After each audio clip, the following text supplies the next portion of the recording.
Trading. Welcome, Bill. Hello. How are you? Very well, thank you. Good to be back. Yeah, no, good to have you back.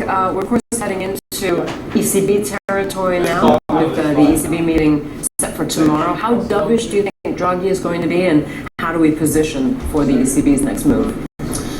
Well, I think Draghi has a habit Sorry, I said tomorrow. I'm a day ahead. It's on Thursday. Thursday, yeah. We were Wednesday. Thursday, yes. I think Draghi has a habit of saying exactly what the markets want. So I'm sure that he's got a trick or two up his sleeve. But as far as more QE is concerned, I think that despite the dovish statements that we've seen recently from the likes of Novotny and Lind yesterday, I think that that's probably going to hold fire on that. Maybe one or two adjustments to the deposit rate.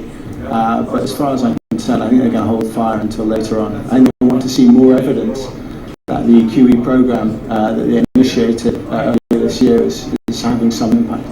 From where you're sitting, I mean, Robin was just talking about that we're officially in a bear market. Well, bear market rallies are what we're seeing at the moment. Yeah. Do you agree with this?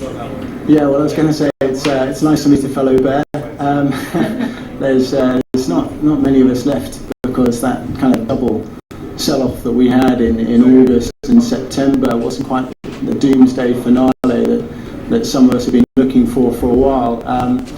If I could just make a couple of comparisons between 2011 sell-off across markets, particularly in the S&P 500, where we traded sideways throughout the summer, and then we had a couple of bottoms, firstly in early August, and then again in October, start of October, and then we basically didn't stop rallying for the next 4 years. And I think a lot of people are looking at that, perhaps getting some hope, but I think things are a little bit different this time. Back then we had lots of earnings growth to look forward to, fiscal expansion, monetary expansion, low valuations, and I don't think any of those conditions are in place so far. So I think the bear is probably still in charge, and I think that we might get a slow grind higher towards Christmas, though. Robin? Oh, absolutely. One of the things you can defend the European markets with is they are physically cheaper than the US, so that when they all go down in the bear market, they will go down less.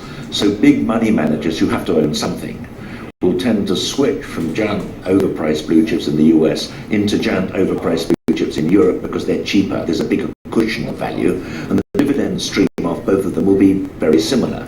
So it's a better risk-reward trade for them. But the fact is, in a bear market, everything goes down.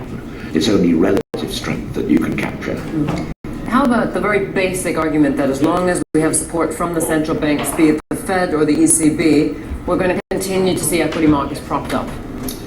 Well, yeah, but I think only until we're kind of at a bit of an inflection point with monetary policy, in the sense that I think markets have been happy to go along with the view that generally monetary policy stimulus is good for markets, it's good for the economy broadly, but I think that we're maybe entering the final stages of faith in this kind of stimulus package from central banks. I think there is a limit to what they can do. Bill, thank you very much for being with us. Bill Norman, Senior Macro Analyst from Amplify Trading.